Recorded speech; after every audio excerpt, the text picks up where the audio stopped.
All right, lesson 2 of the week. Again, more multiplying polynomials. In this case, we're going to multiply what are called binomials. And bi, if you think about bi and bicycle, it means two, right? Two wheels. And with binomial, what binomial means is two terms. So you'll notice that in each one of these, we are multiplying a binomial by a binomial. So we have two terms in each one of the sets of parentheses. So if you look at the first one, we have x plus 7. That's a binomial because x is one term, 7 is the second term. All right, and then we're multiplying it by x plus 4, which is also a binomial, and x is one term and 4 is the second term. All right, and one of the examples I did in the first video this week, I used what's called the box method, and we're going to do the same thing here. And I really like the box method for multiplying binomials, and then we could even go further if we had to multiply like trinomials and things like that. I like the box method because it keeps us organized. All right, and here's how we're going to do it. I'm going to take that first trinomial. I'm going to take that first binomial and write it on the top. All right, so I'm going to put it right here, x and 7. Notice how I didn't write the plus sign. We don't need to write the plus sign. Now, if there's a minus sign in there, we're going to need to write it, but the plus sign I don't need to write. All right, and then the second binomial, I'm going to write down the side, x and 4. All right, again, no plus sign. We don't need it because we don't. If we have the number 4, we don't write plus 4. We just write 4. Okay. All right, now what I'm going to do is to figure out what's in the first box. When I say first box, I mean the upper left-hand corner, which would be this box here. All right, that's the upper left-hand corner. I'm going to multiply x times x because the x is next to the box and the other x is on top of the box, right? So x times x is x squared. Remember those ones? There's ones with those. We don't typically write them, but we can put them there for now. The thing is, we need them for this one, but we don't really want them for the other ones. So now if I move to the right, that box to the right of the x squared, I'm still going to use that x that's on the left-hand side there, and now I'm going to use the 7 that's up on top. So x times 7, or 7 times x, is 7x. Okay, and if I go down to the bottom, the one on the left, now I'm going to switch to the 4 on the side, but I'm going to keep the x that's up on the top. So it becomes 4 times x, or 4x. And then the last box is going to be the 4, and then on top of that whole column is the 7. So I'm going to do 4 times 7, which is 28. All right. So you'll become faster at these. I'm going kind of slow with it just so you can kind of get an idea of what's going on. All right, and then the cool thing about the box is if the terms are what we want them to be, we know that we have two terms on the diagonal here. It's going to take forever to highlight this with a little skinny highlighter. All right, so we have a 4x here, and we have a 7x here. Boy, do you think I can highlight this whole thing? It's going to drive me nuts if it's not. There we go. We're getting her. All right, so there we go. The 4x and the 7x are like terms. So what we do with like terms is we add them together. So I'm trying to put a big plus sign in the middle here. So I'm going to add those two like terms together. So 4 plus 7 is 11. And I'm just going to bring the x along. When I'm adding, nothing changes about the x. It just stays the same. It doesn't become x squared. It just stays x. So my answer starts in the upper left with x squared. And then I'm going to add my 11x, which I got from combining the like terms. And then I'm going to add my 28. So when we multiply a binomial, in a lot of cases, we're going to get 3 terms. All right. Sometimes we won't. And hopefully we've got one that'll show you what we mean by that. All right. So it becomes x squared plus 11x plus 28. Not too bad, eh? All right, so this one, the next one. So This one has a minus sign in it. So when it has a minus sign, I'm going to put the x, but then I'm going to write this one as a negative 12. Okay, so see how I kind of separated them? I didn't write it as x minus 12. It's x and negative 12. So I'm just separating the terms and writing them above the columns, right? And then down the side, we're going to have an x and a 2. And hopefully what you begin to notice is that if both of our binomials start with x, that upper left-hand corner is always going to be x squared. Now, that only works if it starts with x, all right? Or y, or some other variable, but it can't have a number in front of the x, or the y, or whatever.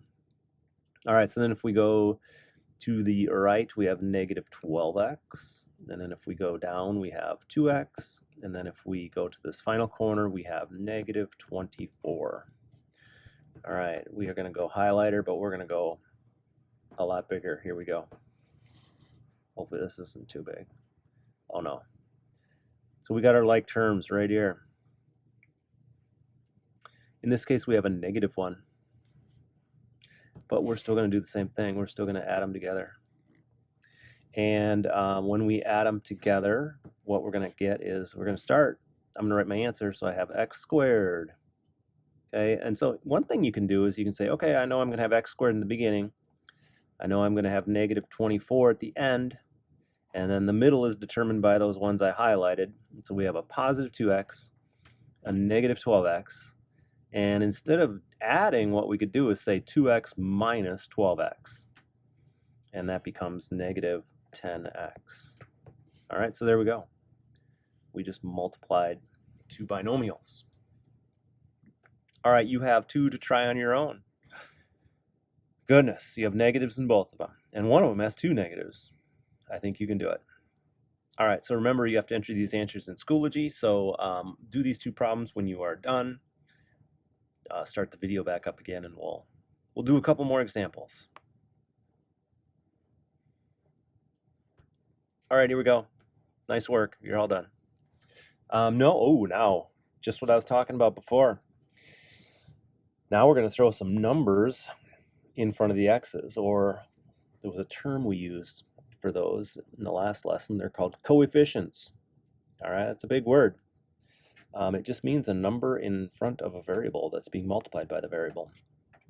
But I'm not going to change the way I do anything. I'm still going to do this the same way. I'm still going to say, all right, I'm going to put a 4x up here.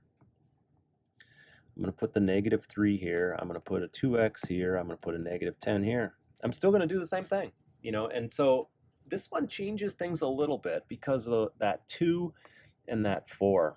All right, the 2 and the 4 make us multiply these numbers. So the examples up above, can we go back up to it real quickly here? Notice how in these examples, the things I have highlighted there, they still have the same numbers. So there's, in the first one, there's still a 7 and a 4. And then the second one, there's still a negative 12 and a 2, right? That's because the x had no number with it. All right, but with the ones we're doing now, we now have numbers in front of the x. So that's going to change things up a little bit. So we have to multiply those numbers together. So in the first box, 2 times 4 is 8. So we're just going to have 8, but then x times x is still x squared. So it's just going to add a number in front of the x squared, right? All right, similarly, if we go to the right, 2 times negative 3 is negative 6, and we're just going to bring the x along. Similar down on the bottom, 4 times negative 10 is negative 40, and we're just going to bring the x along. And then the last one, we have 2 negative numbers multiplied together, so we know it's going to be positive. Negative 10 times negative 3 is positive 30.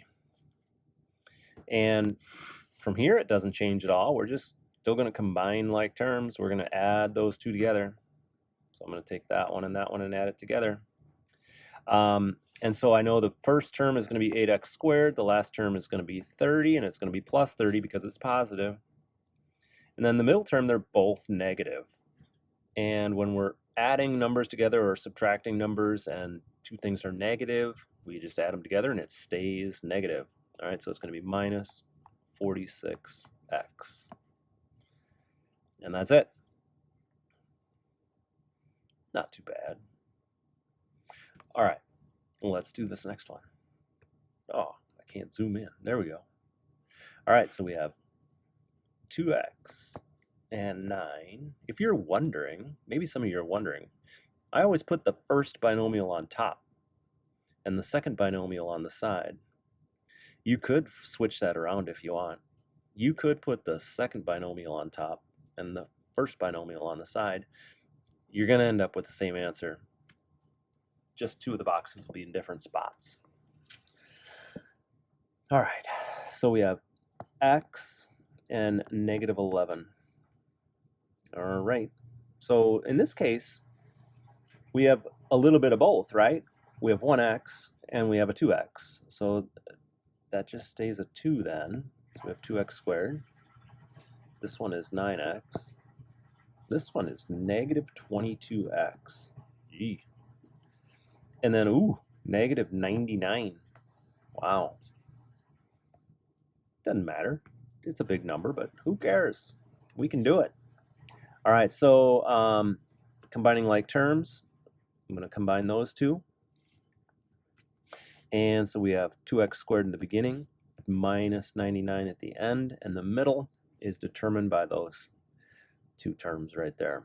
Well, we have a negative 22 and we have a positive 9. And we're going to add them together.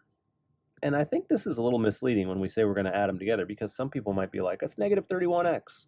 Well, yeah, if you were adding the 22 and the 9 together, that would be negative. That would be 31, right? But the negative 22 is negative. So what I like to do is, if I have one negative and one positive, I always start with the positive one, 9x. And then since the other one's negative, I say 9x minus 22x. Well, if I subtract a big number from 9, I know it's going to be negative. So that means it's going to be negative 13x. And that's it. All right. You have 2 to do on your own. And once you're done with these 2 down here, make sure you enter these answers in Schoology, and you'll be all good.